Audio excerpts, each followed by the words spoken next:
Good afternoon, everyone.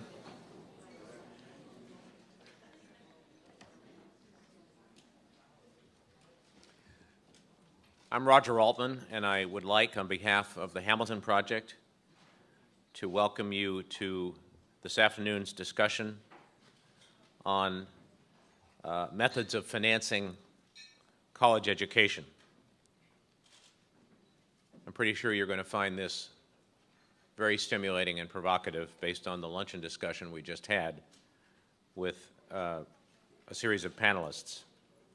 Let me say a word at the beginning about Hamilton, and then I'll discuss the agenda for this afternoon. The Hamilton Project was founded in 2005 and rolled out publicly in early 2006 to formulate and promote policies towards broad-based economic growth on the premise then, and it's even more applicable today, that economic growth in the United States is sluggish and that its benefits are not spread among all Americans, increasingly less so. In the intervening years, we have addressed ourselves to many facets of this challenge, from education issues like today, to fiscal and energy issues, to job training, to tax reform, to savings issues, quite across the board. Hamilton operates differently than so many so-called think tanks. We maintain a very small, albeit ultra-high quality, permanent staff, and instead we commission research and proposals, as you're going to see today, from the leading experts around the country, particularly academic ones, in each field. It's, in effect, a virtual think tank, and I might say, I think, a very good model. Today's forum will focus on improving college outcomes with a particular concentration or focus on better approaches to financing higher education. We have a remarkable lineup of authors and leaders in higher education who will contribute to the discussion. I want to say at the beginning that today's event is the first one for our new director, Melissa Kearney, who recently joined us from the University of Maryland. And we're using this event to welcome Melissa formally. And it's the final one for Michael Greenstone, who served as our director from 2010 until right now, and has now returned to MIT as a full-time faculty member. And I'd like to say that Michael has set a very, very high standard in the spirit of his three predecessors. I'm not sure if you all know this, but the original director of the Hamilton Project was Peter Orszag, who of course went on to be President Obama's first budget director. Subsequently, Jason Furman, who is today, of course, the chairman of the Council of Economic Advisors. And that was followed by Doug Elmendorf, who's today director of the Congressional Budget Office. Then Michael followed in that those very demanding footsteps and did as good a job as anyone who's ever been involved with the Hamilton Project. And I know we'll be seeing a lot of Michael, but I salute him. Then a brief overview of the program today. I won't go into the background of the panelists because you have it in the information in front of you, except to say they're pretty amazing. The first panel will feature two new Hamilton Project proposals. The first by Sandy Baum of the Urban Institute and GW, and by Judith Scott Clayton of Columbia, which proposes reforms to the Pell Grant program. The second by Phil Levine of Wellesley, which showcases the newly developed college cost calculator, which Wellesley has innovated, and his proposal for scaling that to a larger number of schools. There are two distinguished discussants joining that first discussion: Catherine Bond-Hill, the president of Vassar, who is an expert on this topic, and Gail Mellow, the president of LaGuardia Community College, who's also been a leader on these issues. And Melissa will moderate that panel. The second panel will feature a new proposal by Susan Donarski and Daniel Kriesman of the University of Michigan to create a new system of federal student lending based on an income contingent model. In other words, keyed to the income of the recipient.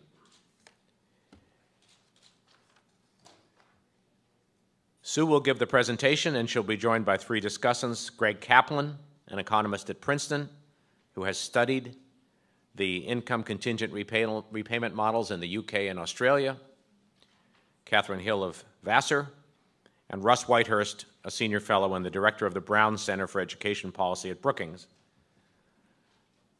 And Michael Greenstone will moderate that panel. And we'll conclude with what I think will be a very provocative discussion with three of the truly leading college and university presidents on the role of higher education in American society. And I might say that this forum today occurs at a time, as you all know, of great debate about the role of higher education, why college completion rates are flat in this country, why the cost of higher education is so high, and so forth. Bob Rubin will moderate that discussion with Francisco Cigarroa, Chancellor of the University of Texas System, Tom Ross, President of the University of North Carolina System, and Michael Roth, President of Wesleyan. It'd be hard to find three individuals better equipped to talk about this whole question than they are. And at the end of each panel, as we always do, we'll reserve time for audience Q&A, and there will be microphones available here for that purpose. We'll also try to include a couple of questions we have received via Twitter. There's still time to submit questions using the hashtag @collegeop. And with that, we're going to start the program. Thank you for being here. I hope you enjoy it.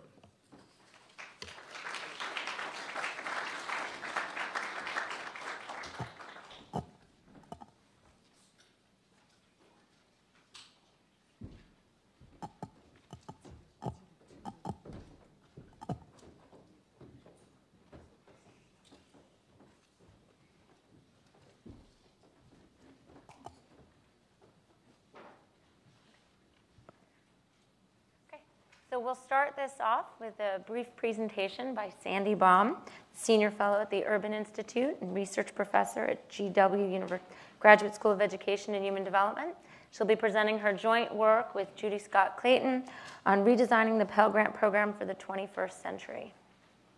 Thank you. It's great to have a chance to talk with all of you today. Judy and I have developed a proposal for reforming the Pell Grant system. And many of you may be familiar with a project that we were both involved in earlier that was a Gates and Lumina funded project through the College Board, where a big group of people developed a proposal for reforming Pell Grants. And we obviously started from that point, but the two of us thought a lot about strengths and weaknesses and how we might want to go in some different directions. So that's what we're going to talk about today. But our motivation comes from the kinds of problems that we've just been hearing about and that we're all familiar with, that we know that the student aid system is very important. We know that the Pell Grant program, which is the foundational federal grant system for low and moderate income students, is of vital importance to students. But we also know that we haven't solved all of our problems, that we need to worry not only about access to college, but about success. And we're also very aware that the Pell Grant program is serving multiple roles, that the students receiving Pell Grants are not just the popular image of young people from low-income families who are going off to college after high school, but that the Pell Grant program is in fact a major workforce development program. 60% of the people receiving Pell Grants are independent students, and most of them are older, and we're looking at their own current circumstances, not their parents, not their backgrounds when we give them Pell Grants. And we want to make sure that all students are well served by this program. We're also aware that despite the fact that there has been great progress in simplifying the application process, the program is very complicated, and that complexity, both in terms of how you figure out what you're going to get and how you access those dollars, is a real barrier, and we know that to be the case. So we have three basic aspects of what we think needs to change in order to make the Pell Grant program more effective, both for students and for taxpayers. First is simplification, because the complexity problem really is a big one. And so we would propose that students not have to apply multiple times, they not have to fill out any sort of complicated application process, but automatically when students are 17 years old or juniors in high school or whatever the appropriate time is, we would calculate Pell Grant eligibility for everyone. It's not because you said you're going to college, it's because you are now of the age where college is a realistic possibility for you. And we would tell people what their Pell eligibility is. And that would mean that when it came time to choose to go to college or not to go to college, people would be leaving money on the table. It would be a loss of those funds if they didn't go to college. And then those funds would remain available to them until they are the age of 24 and would become an independent student and be on their own. But they could use that money at any time without reapplying. Older students would also apply once when they wanted to go to school and would not have to reapply as long as they were in one program. So the program would be simpler and it would be more predictable. Another issue is that while the money that Pell Grant recipients receive is very important, money is not enough. It's very clear that all students need more guidance and more, not just information, but guidance, personalized information and support in order to choose their programs, to choose their courses of study in their institutions, and in order to get through those programs successfully. So we would have students receiving support and guidance before they are enrolled in college and before they start using Pell Grants to fund their education. That guidance would be tailored to the needs of the students. High school students need different kinds of guidance from older adults who are coming from the labor force and going back to school. And we would have that guidance tailored to meet the specific needs of different students. And we have looked at independent students and dependent students separately as a reasonable way to categorize the different kinds of guidance and support that students need, but they all need more. And third, we think that there should be more incentives and supports for completion built into the program. So it should no longer be the case that if you get your bachelor's degree in 5 years, you get more Pell Grant funding than if you get the same bachelor's degree with the same number of credits in 4 years. If you've gone full-time for 2 terms and then you want to go to summer school, you should still be able to get Pell Grant money to do that. So we would link the Pell Grant funding to credits for which students are enrolled in order to solve those 2 problems. We would also provide a small but noticeable subsidy to students who do complete their degrees on time. If students complete an associate degree in 2 years or a bachelor's degree in 4 years, they would get a bonus so that there would be an immediate incentive for them to do. There are lots of incentives for them to complete, but we think that this visible incentive could make a real difference. And we would limit the number of credits for which they could be funded to 125% of the credits needed for their programs. So the idea here is to make it very clear that the funding is there to help them proceed as quickly and as efficiently as they can through these programs, and we want to reward completion, not just enrollment, not just being in school and registered. So we know that money alone is not enough. We know that we need to give students more support, and there's a lot of research that suggests that the kinds of changes that we are proposing have the potential to really make a difference. They don't need to cost a lot of money. Simplification doesn't cost money. It will only cost money if we get more students to enroll. It is true that the guidance that we're proposing would add some cost, but it's maybe 5 to 10% of the current cost of the Pell program, and we believe, and the evidence suggests, that those dollars could be more effectively used to support students, to help students, if they are used to give them more than just money in their hands and then have a nice life. We think it would be more effective. We think it's very important to tailor the program to meet the different needs of different students. The one-size-fits-all just doesn't work that well. An 18-year-old going off to get a bachelor's degree at a residential college is very different from a 30-year-old single parent going off to quickly try to get some education that will lead to a good labor market outcome immediately. And we need to tailor our programs and our services to meet those different needs. We know that a lot of this needs to be studied. We need more experiments. We don't think we should legislate tomorrow this program for guidance without doing some very rigorous experimenting to see what kind of programs would work most successfully for students in different circumstances. And very important is we are not suggesting changing the need-based character of the Pell Grant program. We are not suggesting making receipt of Pell Grants dependent on how you did in high school. We are suggesting making the Pell Grant program more supportive of student success. And these changes would make the program really a program, not just a grant, not just money that we hand people, but a program designed to help students make wise decisions about enrolling in post-secondary education and to support them both financially and otherwise as they progress through to their goals. Thank you. Thank you, Sandy. Okay, next we're going to have Phil Levine, Catherine Coleman and A. Barton Hepburn Professor of Economics at Wellesley College. He's the author of Simplifying Estimates of College Costs, the Quick College Cost Estimator. Before he starts his comments, I want to make sure we have his slides up and a clicker available. Okay, we want to go up to the podium.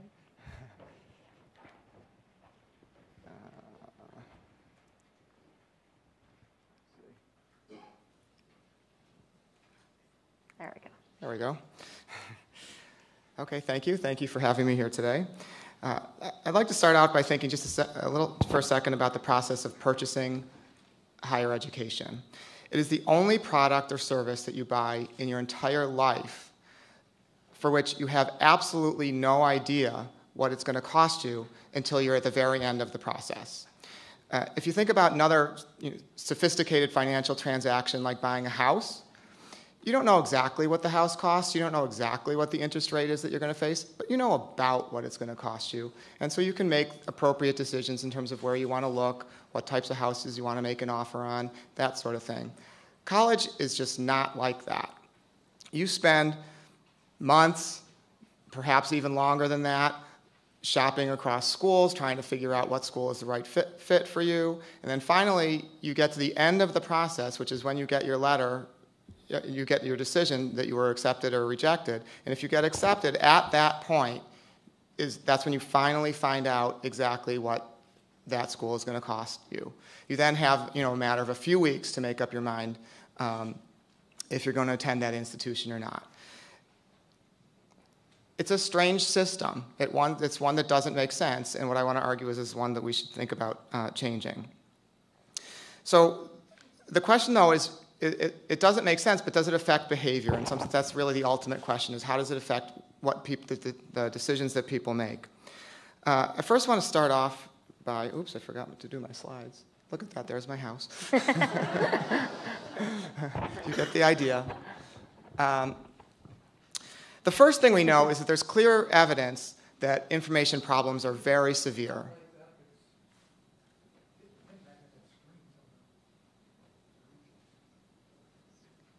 So there's clear evidence that information problems exist. In a survey that was conducted maybe 5 years ago, 60% of students reported that the only price that they knew was the sticker price. And we know that for many students, that's not an accurate number. That actually led to federal action a few years ago to mandate net price calculators. Net price calculators are trying to accomplish the goal of providing more information about prices. The problem is most net price calculators are still relatively complicated to use. A lot of times at some institutions it's even difficult to find the net price calculator. They haven't really accomplished the goal, and we can see that because more recent surveys trying to figure out what people know in terms of prices indicate that not very much has changed before and after their introduction. There's still very large information gaps. So we know that there's a problem in terms of the information that's out there. And then, does it affect people's decisions? And the answer is yes. There's a lot of evidence that shows that that's true too. The two sort of most prominent examples that you probably may be familiar with in the recent past is this Bettinger and colleagues study using data from an H&R Block experiment where they provided people with information about college costs along with assistance in filling out financial aid applications. Very successful experiment. Definitely increased significantly increased the number of students who attended college. Hoxby and Turner have a well-known proposal and experiment expanding college opportunities where they highlight or they identify less skilled, high-ability students, provide them with information about the types of institutions they could attend, the cost of attending those institutions. Again, very significant impacts in terms of the decisions that people make. Those sorts of issues are what led Wellesley College to introduce its new financial aid tool called My Intuition Wellesley's Quick Cost College Cost Estimator. That's a tool that I designed myself, but was implemented with the help of a tremendous number of people across the campus to make it actually work. So what does the tool do? If you provide this estimator with 6 basic financial inputs, which include the value of your home, the mortgage balance, cash in the bank, retirement savings, non-retirement savings, and total family income, that's a big one. Those 6 numbers, you will get back a screen that looks exactly like that one on the right side, which tells you what an estimated cost of attending Wellesley College might be. I put an example up there where I literally just picked some numbers to type in, and you can see that that is a family that is, relatively speaking, by United States standards, well off. You can also see that the estimated cost of attending Wellesley College is $19,000 for them. We also provide families with a range of estimates because when you finally provide full information, families' differences in terms of their specific financial circumstances lead some to pay a little less and some to pay a little more. The fact that we provide a range, I think, is of value because it provides an indication that this really is an estimate. It's not the final number. It has been, I believe, very successful in just the month since we've introduced it. Roughly 15,000 people have obtained estimates from the calculator in just a month. To put that number in perspective a little bit, this is a college that has 2,200 students. We receive 4,500 applications roughly per year. And last year, our net price calculator in the entire year generated 3,200 estimates. There is a clear demand for this sort of thing out there. People are yearning for information about what college is going to cost.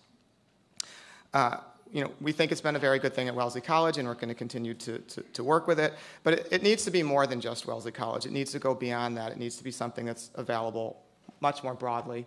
And that's actually what this proposal is designed to do. It doesn't necessarily make sense for every single school that uses a similar sort of approach that Wellesley uses in terms of its financial aid, which is a few hundred schools. It doesn't necessarily make sense for all of them to do exactly the same thing, reinventing the wheel over and over again. It makes a lot more sense for this to be sort of done collectively, so that a single institution provides these estimates for all the schools.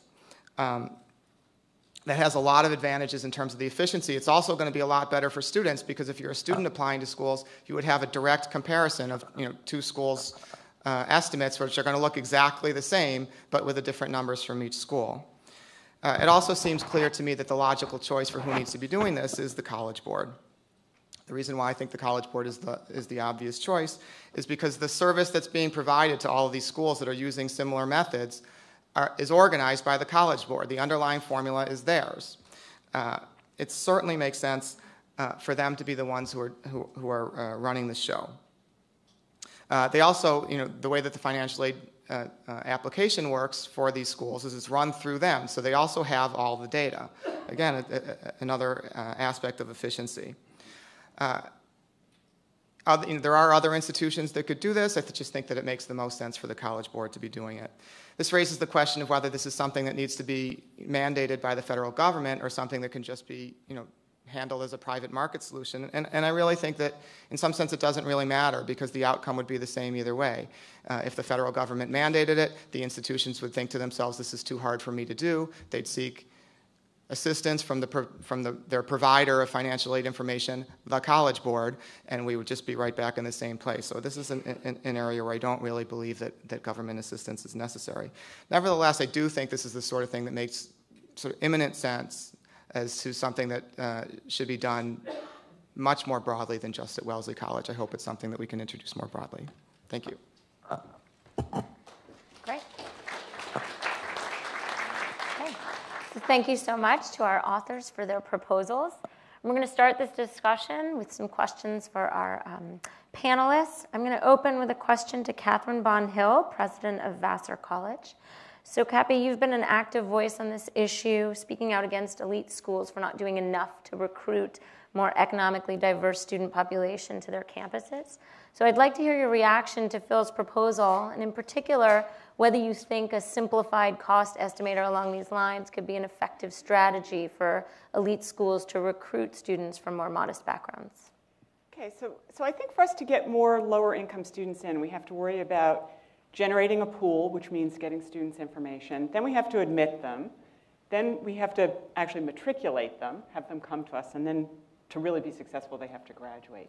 So I think greater information about the price is incredibly important because we know that some students think, well, you know, $60,000 sticker price, there's no way I can go. So I think the simplified calculator is a good idea, although I have an alternative proposal, which could either be to supplement it or to just be an alternative, which is that I just think these schools should report what they actually have charged students by different income quintiles historically. So if you come from the bottom quintile of the income distribution at Wellesley last year, the price we asked you to pay was X. And you could have a range if you wanted to. But that's the historical information, and I think that that's a very good indicator for families what they're going to pay. In addition, what you could put in there is you could also ask schools to report what share of their student bodies come from that income quintile, because that's a very important piece of information as well. You could have a very low net price for low-income kids, but in fact matriculate very few. So I think that's very important. And then I just want to mention very briefly, I think it's really important that information is important, but of the 200 or 300 schools that were listed in your paper that use the institutional methodology, only about 50 of them are need blind in the admissions process and meet full need, financial need. That means that most of those schools are already either denying low-income kids who they'd really prefer to take but can't because of their financial need, or they're admitting them but not offering them adequate financial aid to actually be able to come. So I like the information piece of this, but I ultimately think the real constraint is financial aid dollars, and unless we change incentives for schools to actually make the decision on the margin to allocate more money to financial aid and away from other spending, we're not going to really solve this problem. Okay. So I'd like to follow up, since I know that you were instrumental in implementing need blinds admissions at Vassar. So how has that experience played out? Has it been successful in recruiting these students? Have you found that it's required the school to create additional services to support them during their time on campus? So we returned to need blind. Our timing was not exactly perfect. It was in the fall of 2008.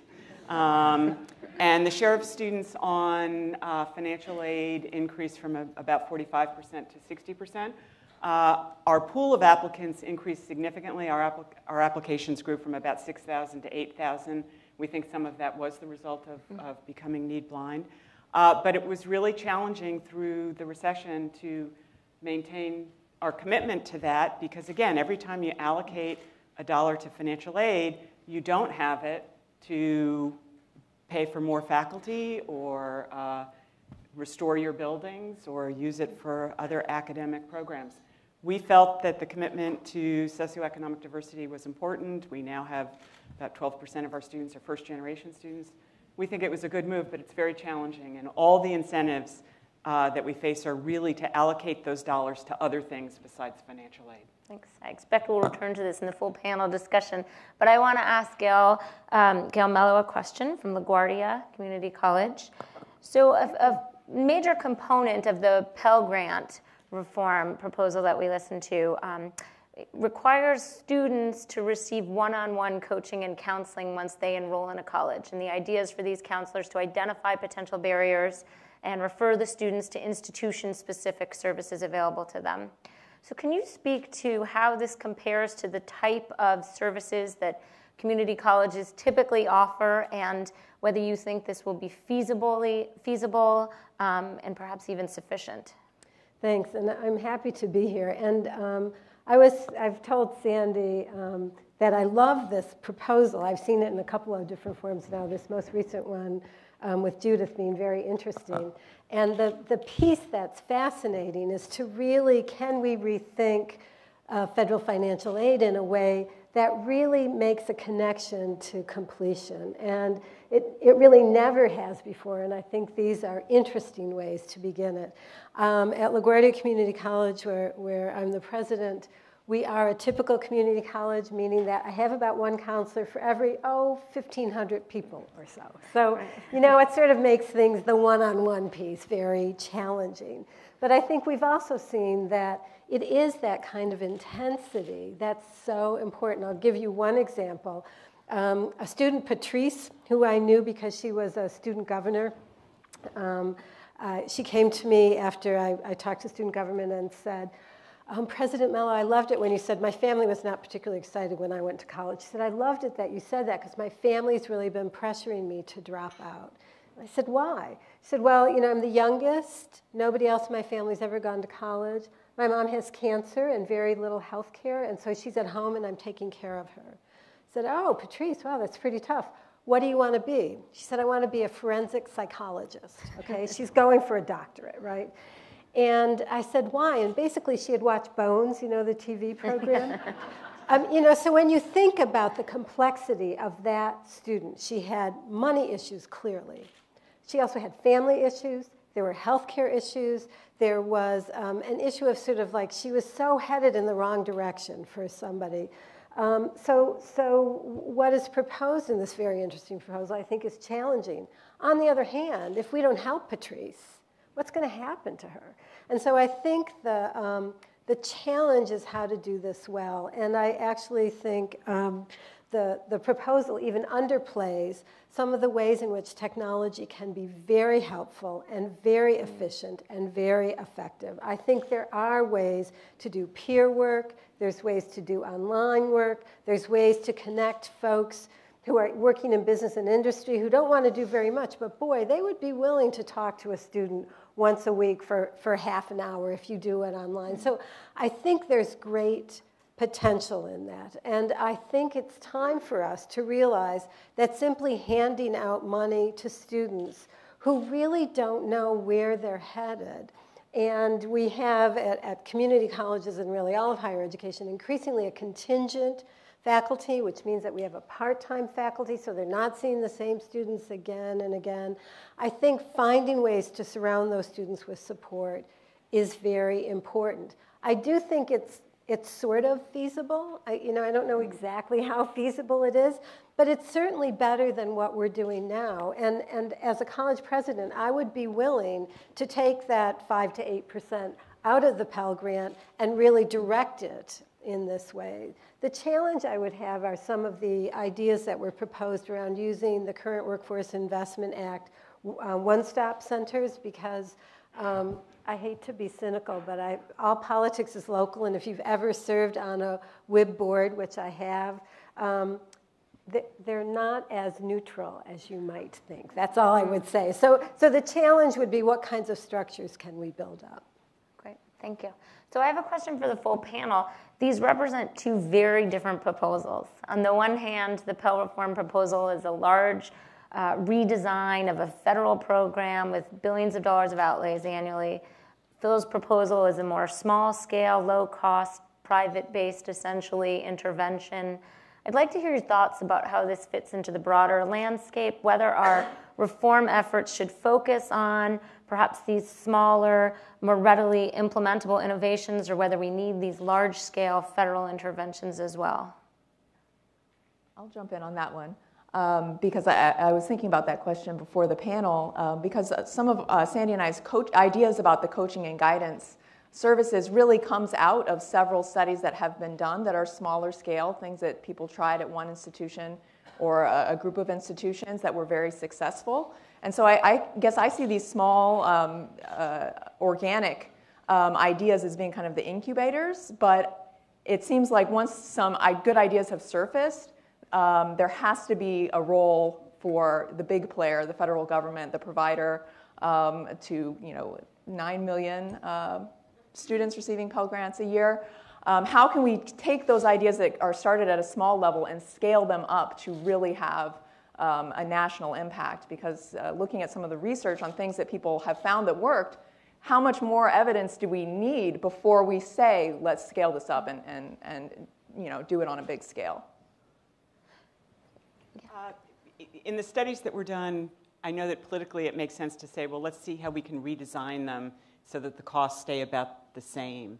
But I think another thing that we need to do at the national level is to say, what are all of the ways in which we're subsidizing higher education, and why are we doing it? And really start with a blank piece of paper, which I know is politically very difficult, but really say, should we be moving some resources around between the pots? So I love the idea of increased counseling. I'm a little worried about how to scale it. It had a price tag of $1.3 billion. You propose taking it from the Pell Grant program, but maybe that's not the right place to take it. Maybe there's some other subsidies that are in fact not achieving the public good, and that would be the place to reallocate. So all no-cost things, obviously, we should try to do if there's evidence that they work, but then rethinking how we allocate our total expenditure at the federal level to do what we want to do seems like something we should try. Yeah, I would say that those are not mutually exclusive ideas. I mean, in some sense, we wanted to for the right purpose, we want to do both. Depends on what the specific intervention is. I mean, in some sense, the types of intervention that I'm talking about, doesn't cost very much money. It can be implemented in, a year or two. We could, provide what I think is a tremendous service for actually not that small a fraction of the population. 90% of the population, according to my estimates, is eligible for financial aid. This is not that small scale a proposal. It's also, relatively speaking, very inexpensive. If you have those sorts of opportunities, I think, of course, you should do them. Other sorts of opportunities that actually do require a tremendous amount of resources, institutions can't provide that sort of thing. That federal government would be required to intervene. I think it's also important to think about one of the differences here is that whether the focus is on providing information or on doing something more than that. Information is terrifically important, but information is not enough. And I think that what's been happening recently is that there are lots of efforts to provide more information. So there are a lot of websites that you can go to and find out, everything you need to know. But we know, one, that the people who most need the information don't go to those websites. And we know, too, that the way people process information is much more complicated than that. And we really have to look at absolutely providing good information, but at thinking about how to improve the way that students can personally get that information, use that information, act on that information. And I think that, therefore, you need both of these sorts of things. So on the question of information, it struck me that one important difference between the two proposals involved the complexity of the underlying financial aid process. So Phil's proposal would maintain that and just offer families a way to have an estimate up front.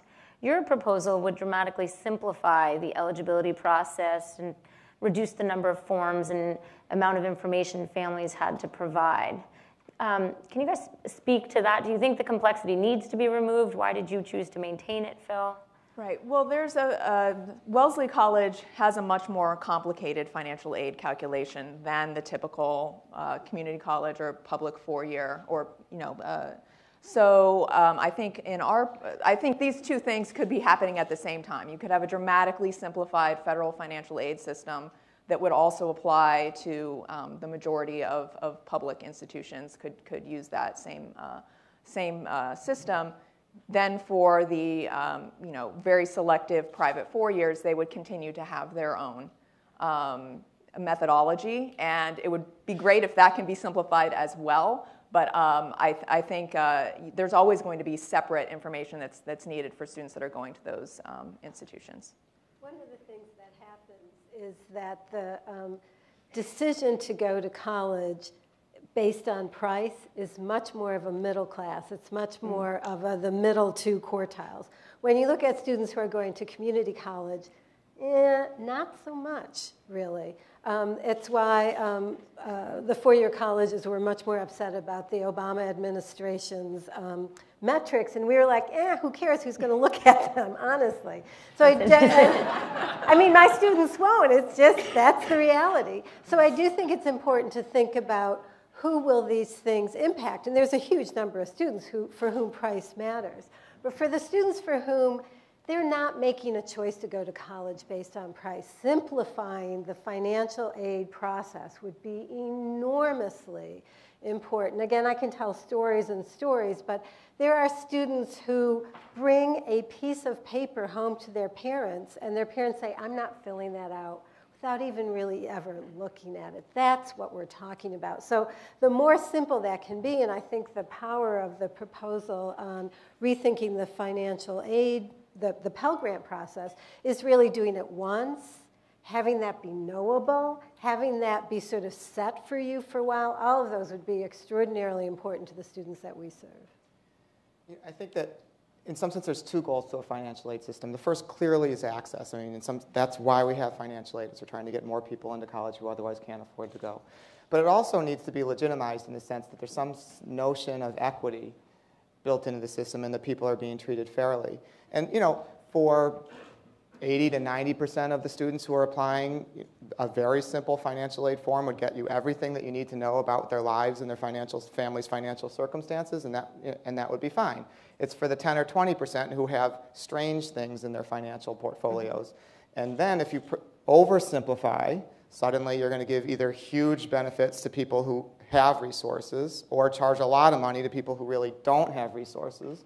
And so in the end, I think you still need to provide that level of detail at the end of the process, but it's at the beginning of the process where you're trying to keep as many people going through the door as possible.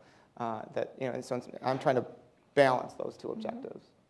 I want to reiterate that we argue that we should rely on data from the Internal Revenue Service, not actually have people provide new financial data, and that would simplify the system dramatically. But it's also possible in our Pell Grant eligibility formula, we propose using just two data elements. For people who are Pell eligible, for people who have such low incomes, the complexity doesn't matter. There's been a lot of studying done of what would happen if you took out elements from the existing formula, and the answer is not much for Pell Grant students. Farther up the income scale, it would matter. Farther up the income scale, I mean, when you're allocating Wellesley College's aid, you do need to know about assets. But it is also possible to use Internal Revenue Service data to develop a more complicated formula that would be closer to a simulation of the formulas that people are using, so people wouldn't have to fill out all those complicated forms. Gail, I wanted to follow up on how the calculator might be useful to students at a community college. Presumably, a number of your students try to transfer to four-year students. So what's that process like, and does information play an important role there?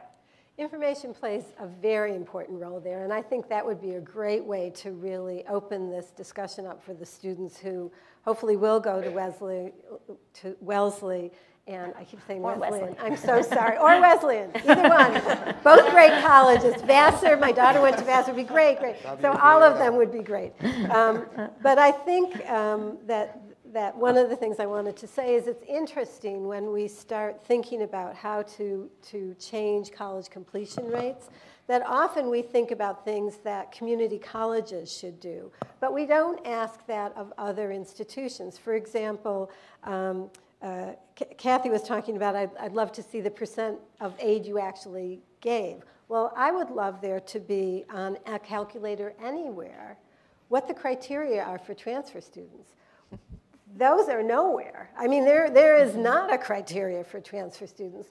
And yet, in the United States, probably at least 20% of all baccalaureates are direct transfer. And if we add all the incidental work at community colleges, we're up to 40 and 50% of students have some community college in their completion of a baccalaureate degree. So I think the issues of transfer are actually much more complex than a calculator, but it would be very cool if we had something in a calculator that said, and I want you to know that Wellesley took 4 students or 8 students or 19 students this past year, and this is what they had to do. These are the grade point averages they needed to achieve. This is when we gave them information. This is whether we gave them a place to sleep in the dorm. All of those things are totally done one by one by one in the United States. Sandy and Judy, I wanted to focus on the specific component in your proposal of paying incentive bonuses to students who complete, Pell Grant recipients who complete their intended course of study. And so it strikes me in all of this discussion about Pell Grant recipients or other aid recipients that when students don't graduate, there's a bit of an implicit criticism of the institution for not doing enough to serve them.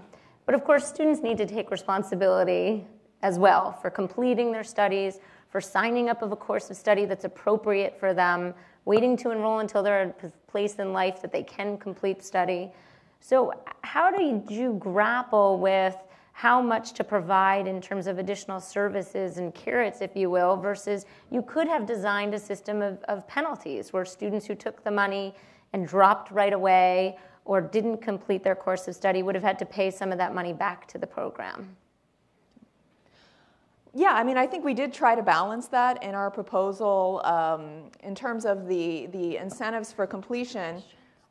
So we're suggesting experimenting with perhaps a $250 incentive for on-time completion of an associate's degree, and then a $500 bonus for on-time completion of a bachelor's degree. So these are not huge incentives. These are kind of just a little thing to get people's attention. They wouldn't be very expensive because it's only paid out once per recipient. It's not an annual thing, and frankly, a lot of people wouldn't get them. So that makes them a kind of a cheap thing to get people's attention. But in a way, the bigger incentive that's built into our proposal is allowing students to be paid for the credits that they actually take, as opposed to the current system where there's kind of a fixed Pell maximum every year, which is based on a full-time student taking 12 credits per term. In our proposal, if you take 9 credits, you get paid for 9 credits. If you take 12 credits, you get paid for 12 credits. If you take 15, you get paid for 15. If you want to take credits during the summer, that's just the same as taking them in the fall or the spring. And so that's really opening it up for students to take credits at the rate at which they want to proceed, and not kind of giving a penalty to students who want to finish on time. So, I mean, we could think of our current system as having a penalty in there for students who want to finish in 4 years or want to finish an associate's degree in 2 years. As far as carrots versus sticks, there are real logistical problems to trying to claw money back from students after the fact. I don't think that's going to be efficient under any circumstances. But depending on how you structure the payment, what's the payment per credit? I mean, it's not really about carrots or sticks anymore. It's just you get what you're going for. So I think depending on where you set the levels relative to current funding, some people may characterize, you could set it in such a way that it would be cast as a carrot or a stick, depending on the funding. If that makes sense. Yeah, so I want to ask, it's related to this, a specific question that I don't know if this is just an anecdote that gets a fair amount of attention or if it's actually widespread, but it's the practice of Pell jumping. Where, right, I've heard people who work with Pell students complain that students take their Pell Grant, enroll in classes, quit after a week, and then the college is essentially stuck with paying the government back for the bill.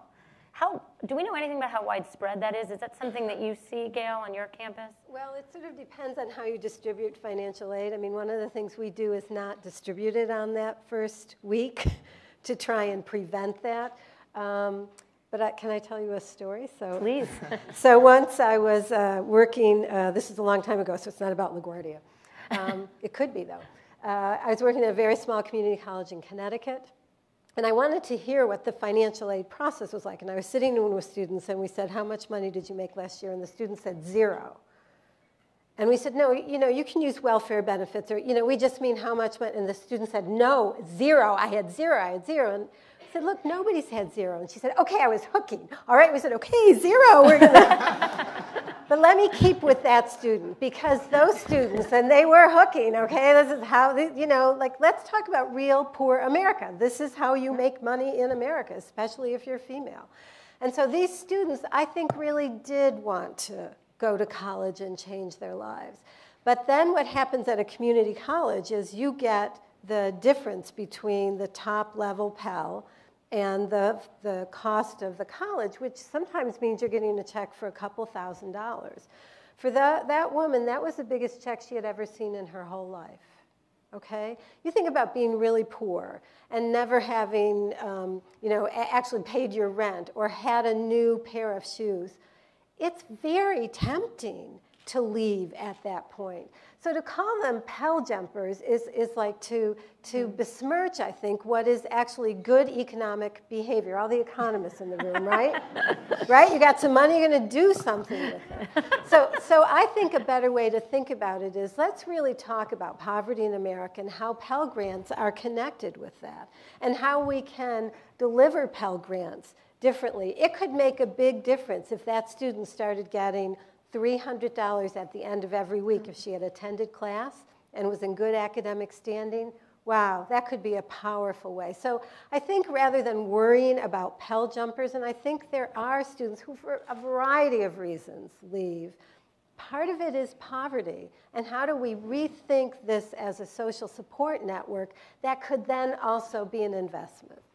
I just want to jump in there on the data side. We really don't know how big a problem that is, so it is something you hear surfacing anecdotally, but I don't think there's any evidence that it's a problem of significant magnitude, in terms of the finances of the program.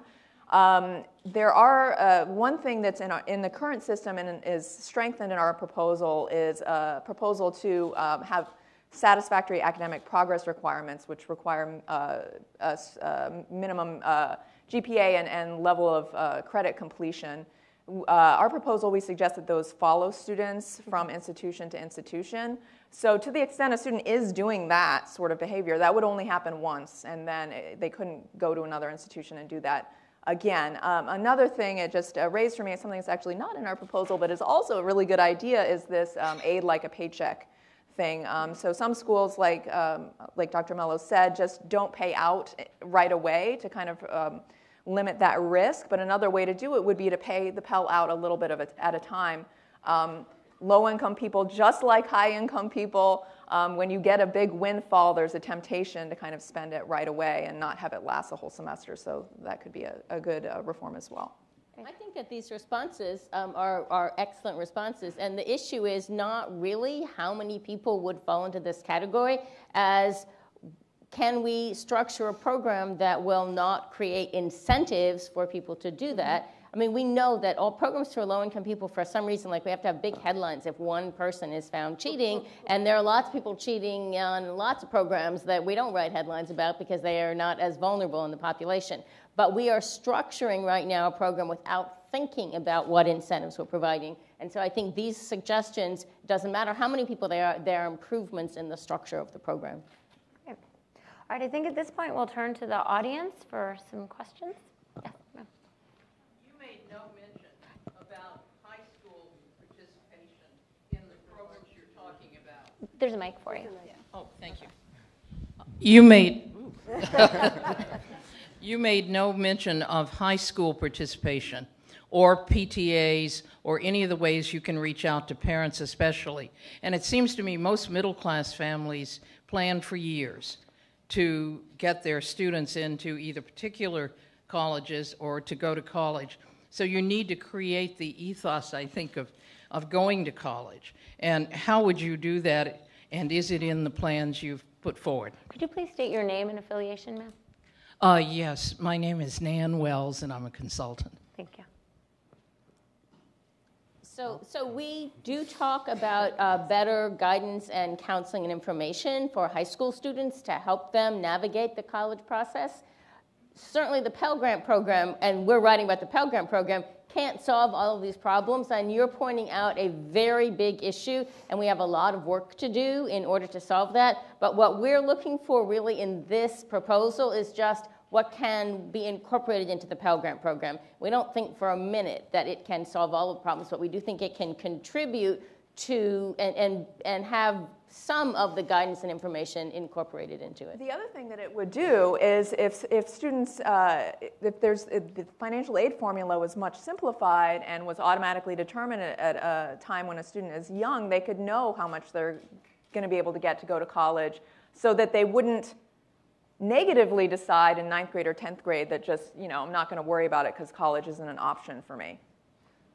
I would actually argue, if I could just add to that too, one of the things that we've been doing at Wellesley, which I think has been very helpful, is that, like I said, we've gotten 15,000 estimates that we've provided so far, and clearly some of that is because we've gotten media coverage, and media coverage is a good thing. But you can see the huge spikes right after the media coverage, but then you still get this huge flow afterwards. And why do we keep getting this huge flow afterwards? Because we have people on the ground. All of our admissions officers are attending the conferences where the guidance counselors are. Guidance counselors are critical in this process and providing to their students and their families that they can go find out exactly how much this is going to cost. This is another reason, though, why I think it's really important that this sort of project be expanded beyond Wellesley College, because how many admissions officers do we have? Once there's lots of people out there trying to convey the message, look, stick in your numbers. This is what happens at college fairs right now. I think probably today there's a college fair with a Wellesley College admissions officer there with an iPad. Let's plug in your numbers. Great. Okay, yes, back there. Thank you.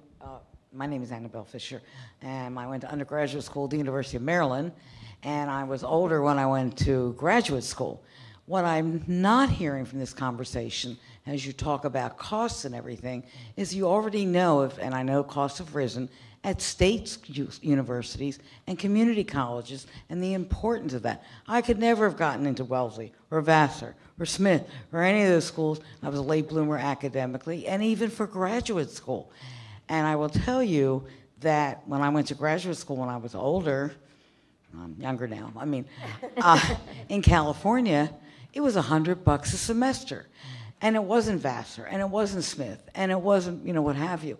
So where's the discussion about going to the high schools, and also the importance of community colleges, the importance of state schools, even though I know the tuition has gone up, and not every student, no matter what their financial background, should be going to college after high school.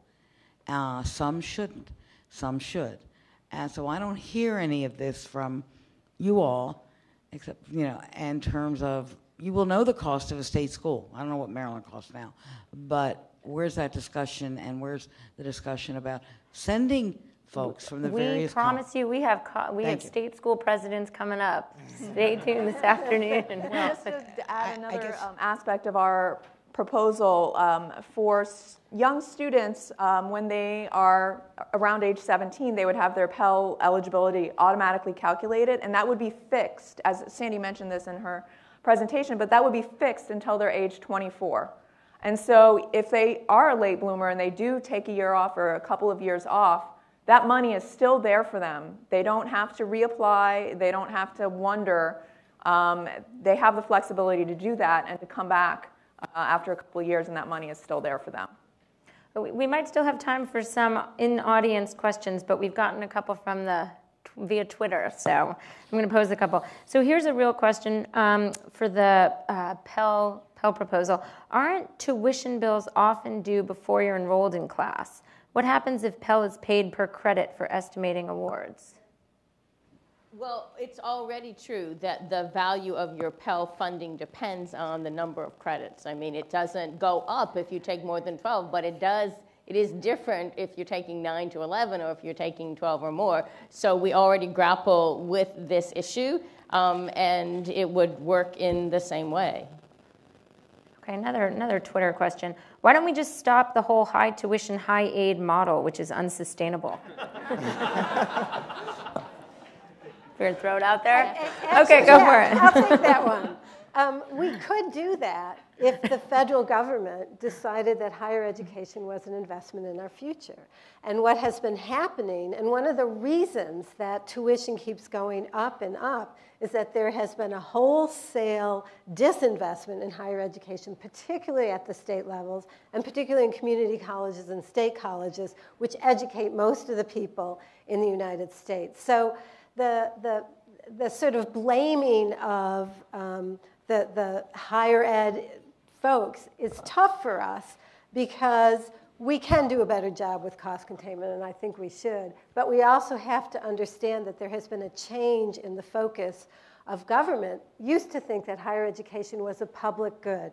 Now it is a private good, and more of the funds come from individual students and families paying their own way.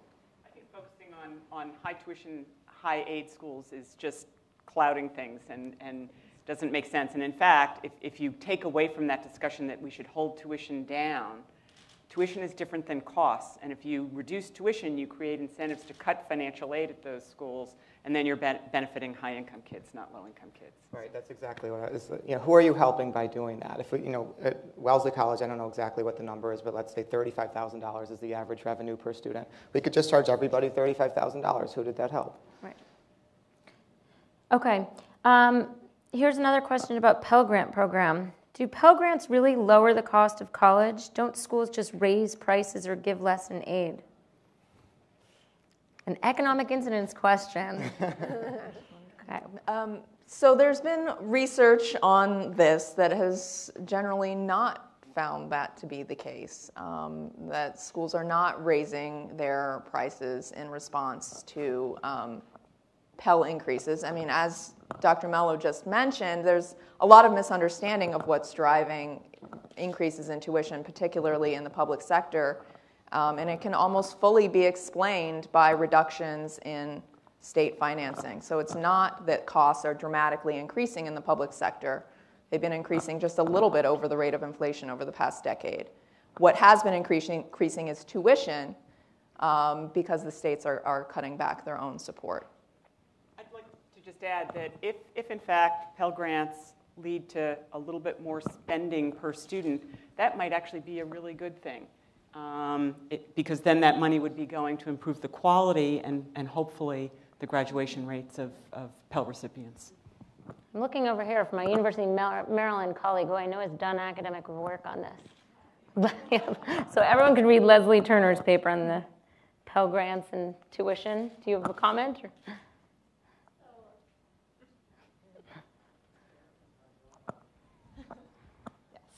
Yes, thank you, Melissa.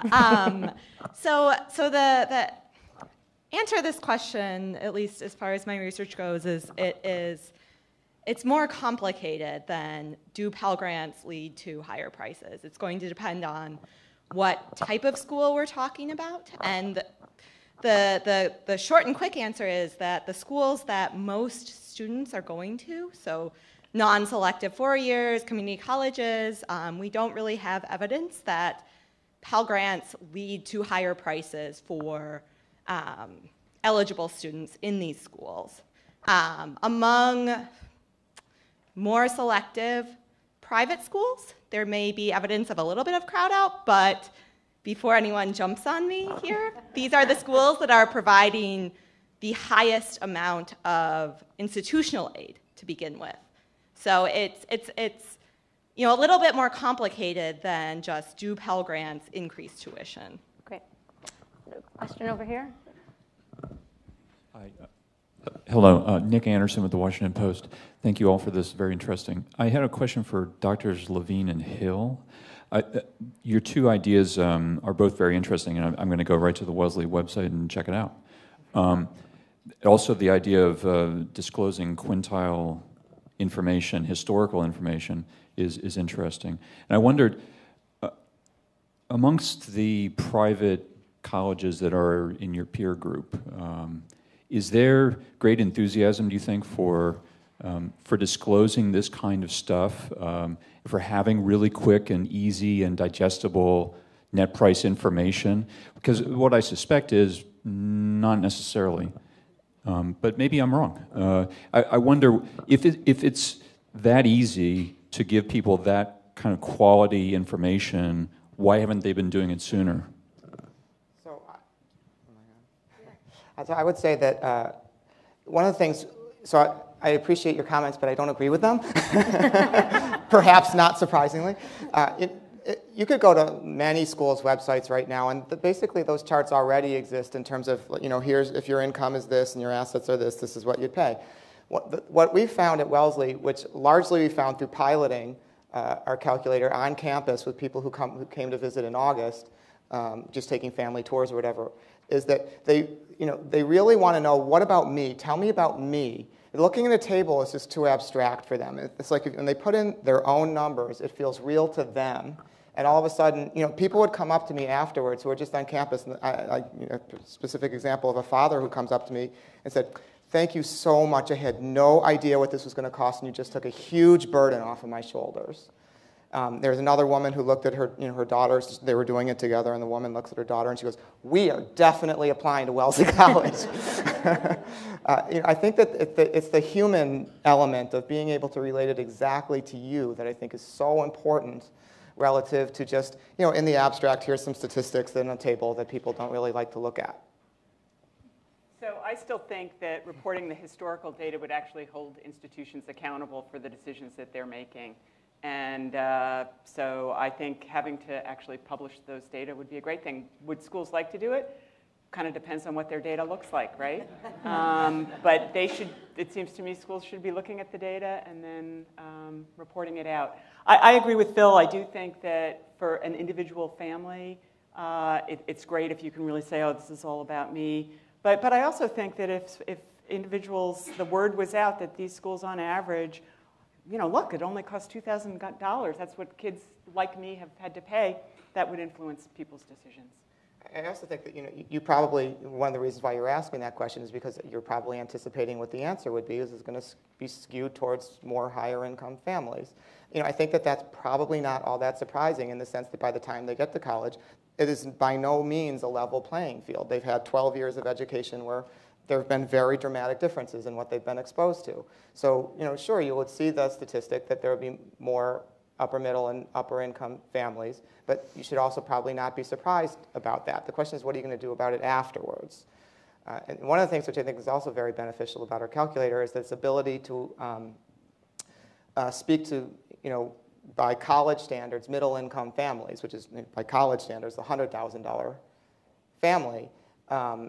Because they're the ones, there's a lot of the work that other people are talking about in terms of access is about low-income families. Ours addresses low-income families as well, but it will also tell that family that, that family that I put up as my example was not a low-income family. That's probably an 80th percentile family or 75th percentile family, right? And the cost to them is, $19,000, not $57,000. It's of tremendous benefit for them as well. This really sort of is a very broad spectrum in terms of the people that it provides benefits to.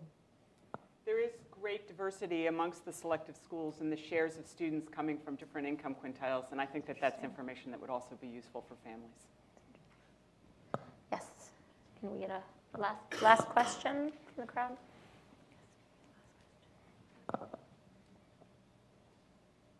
Hi, I'm Sheldon Kaplis from City Community Development. I think your proposal for Pell is terrific. I just want to make a comment. The organization CFED, that does a lot of work in financial inclusion, has been proposing that the Pell Grant information be given earlier, that like to 13-year-olds, 14-year-olds, so that it can be an incentive for people to stay in school and realize that there's actually $20-some thousand on the table. So I hope you'll consider getting it down sooner. Well, our proposal involves having a simple lookup table so that while we haven't said when you're 13, we promise you individually that you will get this Pell Grant when you go to college, it would be very simple to find out if you were going to college today, how much would you get? Right now, the formula is so complicated that it's really difficult to do that. But with a simpler formula, then people would have that information. And also, there are very important proposals about we could could send people every year when they file their taxes, if they have a dependent on their tax form, they could get a notification of if that child were going to college this year, how much Pell Grant would they be eligible for in their state, how much state grant would they probably get, and what is the tuition at public institutions in their state. So we totally agree with you. Okay, great. I think we're going to take a 10-minute break before the next panel. Thanks, everyone.